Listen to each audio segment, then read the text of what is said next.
With expected rain, snow, and wind on the way to our area, we want to make sure you and your family are safe when out driving on the roads. Our Leah Demery spoke with MnDOT and is now joining us in our studio with more on how crews are getting our local roads ready. Good morning, Aaliyah.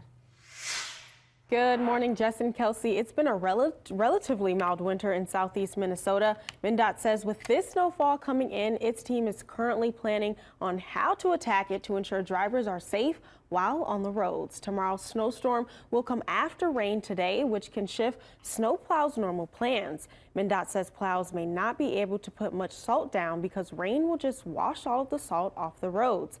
Later this evening, MnDOT plans to have 102 snowplows across 11 counties in southeast Minnesota, pre-treating the roads. While driving near snowplows and other vehicles, MnDOT says vehicles should be at least 10 cars behind one another to prevent any collisions.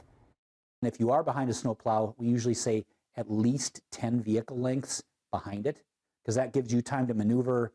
It's a big thing. So if you hit it, it's probably going to damage your vehicle more than it damages a snowplow, but it also takes that snowplow out of service. And then just follow other vehicles, would give them some following distance too. So if they're going too fast and they spin out, if you're up close, that doesn't give you much maneuverability. But if you're back, you can slow down, you can avoid getting into a crash. MnDOT also encourages drivers to pre-plan trips before getting on the roads. Staff say to make sure you give yourself 30 minutes to an hour to leave early. MnDOT also has a 511 app to check road conditions.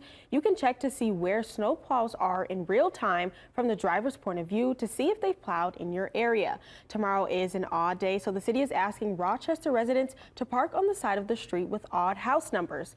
Those parking restrictions are in place from 2 a.m. to 3 p.m. As always, be sure to keep your First Alert weather app handy. Our team of meteorologists will be closely watching the storm, bringing you up-to-date conditions and closures across the area. Reporting live in studio, I'm Leah Demery. Back to you.